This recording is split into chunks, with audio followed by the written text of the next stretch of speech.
Hello दोस्तों, आप सभी का स्वागत है। आज हम लोग पढ़ेंगे बिजली क्या है। हम लोग घर में जो यूज करते हैं बिजली वो क्या है, कब बनी, कैसे बनी, किसने बनाया। और अगर सोचो बिजली नहीं बनी होती तो हम लोग कैसे रहते, पहले के लोग कैसे रहते थे, हमारे पूर्वज। त- आज हम लोग पूरा प्रोसेस पढ़ेंगे कि बिजली किसने बनाया और कैसे हम लोग घर कैसे बिजली आती है। आज इसके बारे में सब पढ़ेंगे। जब बिजली नहीं बनी थी तो पहले के लोग सोचते थे ना कि ये आकाश में जो चमक रही है ये क्या है। उन लोग कुछ भी नहीं पता था कि जो आकाश में है वो क्या है क्या नहीं है जो चमक रहा है। तो पहले के लोग सोचते थे ना कि आकाश में जो बिजली चमक रही है वो भगवान गुस्सा कर रहे हैं, लेकिन किसी को पता नहीं था कि वो वास्तव में क्या चीज़ है। तो चलिए आज हम आपको बताते हैं बिजली क्या है, बिजली कैसे खोज हुई, उसका पूरा इतिहास। बिजली पहले के लोग सोचते थे कि इसका रहस्य बहुत पुराने समय में लोग ना आकाश में चमकने वाली बिजली, लाइटनिंग और तूफान तूफान देखते थे तो वे सोचते थे कि देवताओं का क्रोध है, गुस्सा है।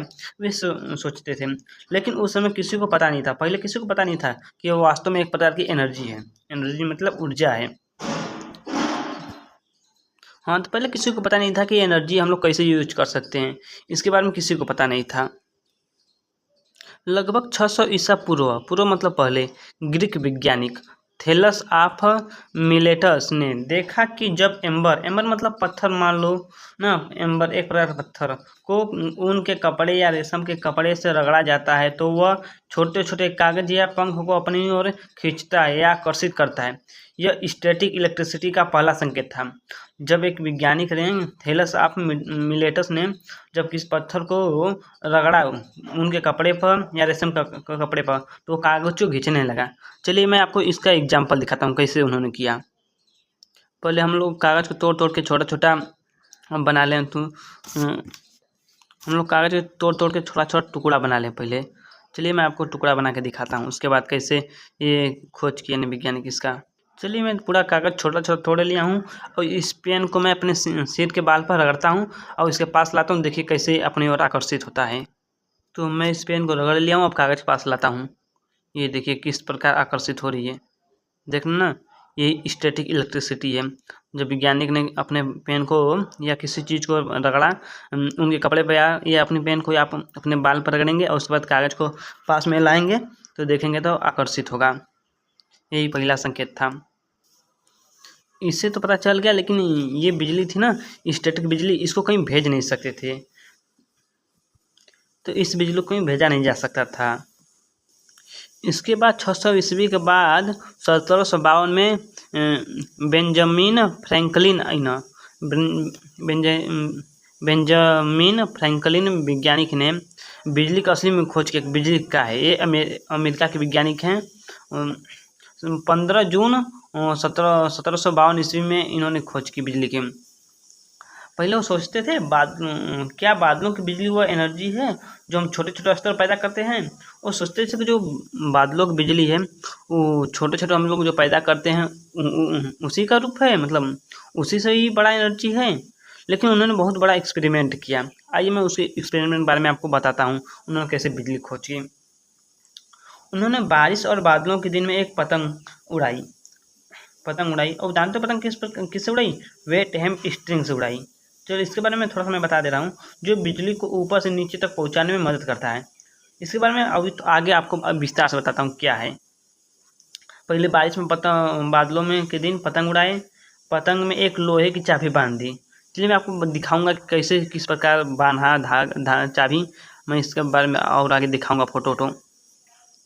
पतंग के धागे के नीचे उन्होंने रेशम के धागे लगाए कि उन्हें शॉर्ट सर्किट न लगे, उन्हें करेंट न लगे ना, ताकि बिजली सीधा उनके शरीर में न जाए, मतलब रेशम के धागे पाने के शरीर में उनके लगे ना करेंट। जब बादलों से लाइटिंग मतलब आकाशीय बिजली पास आई तो धातु की चाबी में चिंगारी दिखाई दी, मतलब उनको तो हल्का सा झटका लगा बिजली का, तो उन्हें पता चला कि बिजली तो आ रही है। तो फिर उन्होंने साबित किया कि बादलों में जो बिजली होती है वो असली बिजली है, लेकिन कैसे यूज करना है। अब यानी उन्होंने सिद्ध किया कि बिजली प्रकृति में पहले से मौजूद है और हमें बस उसे समझना और उपयोग करना है कि किस प्रकार से उसका उपयोग किया जाए। उस वैज्ञानिक ने तो खोज कर ली कि हाँ जो बिजली आकाशीय बिजली है उसे हम लोग यूज कर सकते हैं, लेकिन कैसे उसे पैदा करें उसके बारे में किसी को नहीं पता था वैज्ञानिक को। चलिए मैं वेट हेम्प स्ट्रीम का मतलब बता दूं कि उन्होंने पतंग उड़ाई तो उड़ाई कैसे। तो ये वेट हेम्प स्ट्रीम का मतलब होता है गीला सन का पट्टा। पट्टा मतलब तुम कह सकते हो रस्सी कह सकते हो, रस्सी या धागा कह सकते हो। और देखो स्ट्रिप माने रस्सी होता है, धागा, और ये हेम्प माने सन होता है। सन का होता है एक पौधा होता है जिसकी छाल से मजबूत रेशे, रेशे मतलब फाइबर बनाए जाते हैं। इन्हीं रेशे से रस्सी का कपड़ा, थैला या धागा बनाया जाता है। अब जब मान लो हेम्प माने एक पौधा है, उससे उसके छाल से फाइबर बनाए जाते हैं। जब हेम्प स्ट्रीम, जब उस धागे को न हेम्प स्ट्रीम की रस्सी, सन की रस्सी या पट्टा को पानी से गीला कर दिया जाता है तो उसे ही वेट हेम्प स्ट्रीम कहा जाता है। वेट हेम्प स्ट्रीम का काम क्या होता है? वेट हेम्प स्ट्रीम का थोड़ा सा बिजली को प्रवाहित कर सकता है, ये थोड़ा सा बिजली का प्रवाहित कर सकता है, मतलब इसको कह सकते हो आंशिक कंडक्टर जैसा काम करता है, मतलब आंशिक जैसा कंडक्टर जैसा काम करता है। इसका मतलब जो बिजली को ऊपर से नीचे तक पहुंचाने में मदद करता है। इसका काम क्या है? बिजली को ऊपर से नीचे तक पहुंचाएगा। चलिए मैं अब इसके आगे बारे में बताता हूँ कौन किस वैज्ञानिक ने आया इसके बाद बिजली की खोज की। तो आपको मैं बताता हूँ। वोल्टा ने बैटरी बनाई 1800 ईस्वी में। पहले तो 600 ईस्वी में आकाशीय बिजली को लोग देखते थे तो सोचते थे कि क्या है, और स्टैटिक इलेक्ट्रिसिटी का यूज किए, मतलब बनाए। और उसके बाद 1752 ईस्वी में वैज्ञानिक आए, उन्होंने ये देखा कि आकाशीय बिजली है और उसको कैसे यूज करना है। और वोल्टा ने 1800 ईस्वी में बैटरी बनाई। बेंजामिन फ्रैंकलिन ने तो साबित किया कि बिजली होती है, लेकिन अशेष सैंडो अलेस सैंड्रो वोल्टा ने इसे उत्पन्न किया, प्रोड्यूस किया और संग्रहित मतलब स्टोर करने का तरीका खोजा। जो वोल्टा ने बैटरी बनाई तो 1800 ईस्वी में, तो पहले तो बेंजामिन फ्रैंकल ने तो साबित कर दिया कि बिजली है। तो वोल्टा ने, मतलब इनका पूरा नाम है अलेस सैंड्रो वोल्टा, ने इसे उत्पन्न किया और इसे स्टोर किया बिजली को। उन्होंने वोल्टेइक सेल बनाया। यह दुनिया की पहली बैटरी थी। इससे पहली बार निरंतर बिजली, मतलब कंटिन्यू बिजली मिलने लगी। जब उन्होंने बैटरी बनाई तो लगातार बिजली मिलने लगी। आज भी वोल्ट शब्द वोल्टा के नाम पर है, जो हम लोग पढ़ते हैं ना कि वोल्टेज का मात्रक क्या है, वोल्ट होता है, तो इन्हीं के नाम पर पड़ी इन्होंने जो बैटरी बनाई, अलेस सैंड्रो वोल्टा ने। चलिए मैं आपको इसके बारे में आगे बताता हूँ। फिर इसके बाद है माइकल फैराडे। आप लोगों ने तो पढ़ा ही होगा माइकल फैराडे को, हाँ, कि जनरेटर का सिद्धांत किसने दिया। तो मैं आपके बारे में बताता हूँ। जनरेटर, मोटर या ट्रांसफार्मर सब इन्हीं के सिद्धांत पर काम करते हैं। इन्होंने 1831 ईस्वी में इस नियम का उत्पादन किया। अब बारी आई बिजली को चलाने की, शक्ति बनाने की, मतलब बिजली किस प्रकार बनाई जाती है। माइकल फैराडे ने 1831 ईस्वी में इलेक्ट्रोमैग्नेटिक इंडक्शन की खोज की, मतलब इलेक्ट्रोमैग्नेटिक इंडक्शन की खोज की। उन्होंने दिखाया कि इलेक्ट्रोमैग्नेटिक इंडक्शन होता क्या है, मैं आपको बताता हूँ यहाँ पर। अगर चुंबक को तार के पास हिलाया जाए तो तार में इलेक्ट्रिक करंट पैदा होती है। मैं आपको इसका एग्जाम्पल दिखाता हूँ। देखो दोस्तों, मैं तार लेके आ गया। अब मैं आपको दिखाता हूँ कैसे उन्होंने बिजली की खोज की। तो अब दोस्तों मैं देखो उनके हिसाब से तार लिया दिया, कॉइल बना दिया। अब जब मैं इस कॉइल को यहाँ पर मान लो 2 टर्मिनल है, यहाँ पर अमीटर जोड़ दिया। अब अमीटर जोड़ के इसमें क्या करा है, जब चुंबक को तार के पास हिलाया जाए तो तार में इलेक्ट्रिक करंट पैदा होती है। तो मान लो ये तार हो गया। अब मैं मान लो ये चुंबक को मान लिया, तो मैं इस चुंबक को ना इस तार के आगे पीछे करूँगा, हिलाऊँगा, तो चुंबक में मैग्नेटिक फील्ड होती है, तो वो कंडक्टर को कट करेगी, जिससे इस कंडक्टर मतलब तार में करंट फ्लो होने लगेगा। और हमको कैसे पता चलेगा, यहाँ पर हम लोग अमीटर लगा देंगे इस दोनों टर्मिनल के बीच में। और जब हम लोग इस चुंबक को हिलाएंगे तो इस कंडक्टर में करंट फ्लो होने लगेगा। उन्होंने इसी से बिजली पैदा की, इसी नियम से। यही सिद्धांत आज के जनरेटर, मोटर या ट्रांसफार्मर में काम करता है। इसलिए फैराडे को फादर ऑफ इलेक्ट्रिक, मतलब बिजली का पिता कहा जाता है। ठीक है। चलिए इसके बाद मैं आपको आगे बताता हूँ कि वास्तव में बिजली तो मान लो बन गई। हाँ, बिजली को कैसे उत्पादन किया जाता है, कैसे स्टोर किया जाता है। अब हम लोग ट्रांसमिट करने के लिए मतलब बिजली जहाँ से बनती है हम लोग घर तक कैसे आती है, अब हम लोग उसके बारे में पढ़ेंगे। मतलब वो वैज्ञानिक किसने किसने नियम बताया कि हाँ किस प्रकार ट्रांसमिट करना है। चलिए मैं आपको आगे बताता हूँ। निकोला टेस्ला 1888 ईस्वी में एसी करंट का युग, मतलब एसी करंट बिजली तो बन गई, अब एसी करंट को कैसे ट्रांसमिट करना है। निकोला टेस्ला ने बिजली को लंबी दूरी मतलब हाई डिस्टेंस तक भेजने मतलब ट्रांसमिट करने का तरीका खोजा। जो निकोला टेस्ला थे, बिजली को किस प्रकार भेजा जाए दूर दूर तक, मतलब गांव-गांव तक, शहरों तक, जहाँ से बिजली उत्पादन किया जाता है। तो उन्होंने ना एसी करंट मतलब अल्टरनेटिंग करंट सिस्टम बनाया, जो आज हमारे घरों, स्कूलों, फैक्ट्रियों में उपयोग किया जाता है। टेस्ला ने इंडक्शन मोटर, टेस्ला कॉइल और वायरलेस पावर जैसे कई आविष्कार भी किए। से इंडक्शन मोटर बनाया, टेस्ला कॉइल बनाया और वायरलेस पावर जैसे आविष्कार भी किए।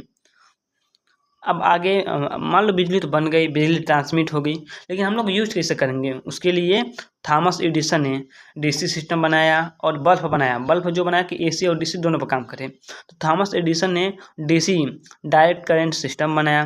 थॉमस एडिसन ने क्या बनाया, डीसी बनाया और इलेक्ट्रिक बल्ब का आविष्कार किया। उन्होंने बिजली को रोशनी और उद्योग के रूप में लोकप्रिय बनाया। मतलब बिजली आज सोचो बल्ब नहीं बना होता तो हम लोग बिजली तो बन गई, लेकिन हम लोग उपयोग कैसे करते, कैसे हम लोग प्रकाश करते। तो थॉमस एडिसन ने भी बल्ब बनाया और आज हम लोग उजाले में रहते हैं। चलिए मैं आपको इसका सारांश बता देता हूँ, कब किसने और क्या किया। तो वैज्ञानिक थालेस ऑफ मिलेटस स्टैटिक इलेक्ट्रिसिटी मतलब स्थिर बिजली का आविष्कार किया 1600 ईस्वी में। बेंजामिन फ्रैंकलिन बिजली का अस्तित्व सिद्ध किया, मतलब बिजली वास्तव में है और हम लोग कैसे यूज करें, तो उसका खोज किया। कब किया, 1752 ईस्वी में।